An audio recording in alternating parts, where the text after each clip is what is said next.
You're watching Monday with Mayor here on 18 WJTS, and today we are in Ferdinand talking with Town Manager Chris James.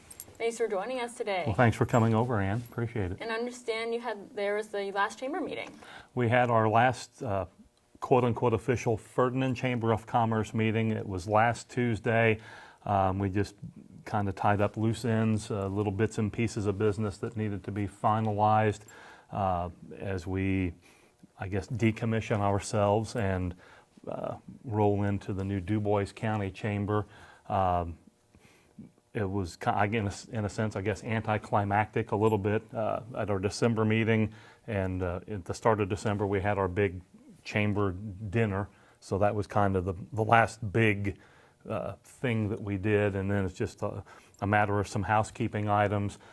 We are transitioning the chamber, obviously, into the Du Bois County Chamber. But then we're going to see our merchants group kind of step up and kind of fill some of the void that the chamber would have covered, handling some of the local events in town, specific Ferdinand type activities. So we're going to transition some of the remaining cash balance that we have. Some of that is going to go to the merchants to help them offset what had previously been chamber-based expenses, so that they're not scrambling financially right out of the gate to come up with some of these dollars. And then the remaining balance we are transitioning over to the Du Bois County Chamber, sort of as the Ferdinand buy-in a little bit, to give them a little extra startup money as well as they begin their process of becoming their entity. They've got their board selected, and I think they're still in the interviewing process for an executive director. So I know Sarah Schrader is kind of helping, so I guess what you'd call an unofficial consultant, just to kind of guide them along and say, okay, you make sure you do this, take care of that, just to make sure they follow the right path until they get their new director in, and then they can go take off at a dead sprint to do the things that they want to do. And switching gears, I understand you've had a few well-attended events at the Event Center. It's worked out well. We're only on, I think today's the 20th of January, and we've already had 2 events at the community center, kind of our winter standbys. We had the Prom and Bridal Show 2 weekends ago, and then this past weekend we had our Gun and Knife Show, both of them in spite of the weather or because of the weather in some cases. The attendance was very good, and that's a nice way to kind of give folks options to do in the winter time. Prom and Bridal Show comes in at a good time, especially for prom season, because the young ladies this is the time of year where they're looking for the dress that they're going to wear. So this times out perfectly for them to check out the different finery and pick that perfect gown that they're going to wear to prom.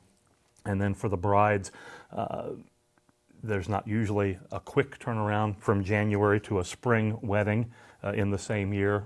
They maybe have it already planned for the following year, but they start looking for their dress as well to make sure that they can scratch that off the to-do list and take care of all the million other things that'll come up between that point in time. So that's a good way to start out the year.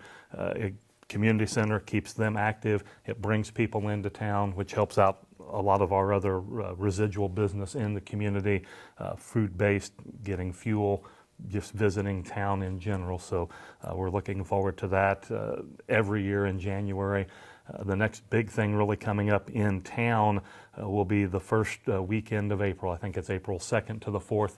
That's the annual townwide yard sale, and that is its own entity. It started out as a fairly small event in parts of town and has grown tremendously over the decades, and it brings in people from all around Du Bois County, not just around Ferdinand, but all of the contiguous counties to Du Bois County. I think they come in, or families that may have relatives that live out of the area, they come in and do a joint yard sale at a home in town, so they're able to offload some of the extra things they have in their house, and other folks are shopping and looking for some of those things for their families. Oh, there's some good stuff that we can get for us. So it works out very well. And like I say, it brings in a lot of people into town. So that's coming up April 2nd to the 4th. So looking forward to the onslaught of people that'll come about at that point in time as well.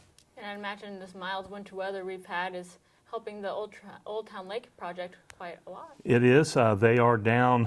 Expect at our council meeting tomorrow night to get, if not a final update, close to a final update from the park board as to when it will open unofficially or officially. At the December meeting, all they really had left to do was some grading work on parts of the trail and around the 2 footbridges to make sure that they had everything prepped and ready to go for that. I expect Matt will have information for, I guess what you would call a soft opening, and then the official ribbon cutting opening to the trail. But looking forward to that, and even though it's not real warm for a walk today, as springtime rolls around and you get into the 60s again, and a chance for folks to stroll that new trail, and I'm sure they'll already begin the process of some of the amenities that they will add to that site in the coming years to turn it into really Ferdinand's third park in town. So this is a nice start point with the 1 mile trail, and then we'll just kind of build on it from there. Well, thanks for joining us today. Thank you, Ann. You've been watching Monday with the Mayor here on 18 WJTS, and today we are in Ferdinand talking with Town Manager Chris James. Thanks for watching. You're watching 18 WJTS, local people watching local people.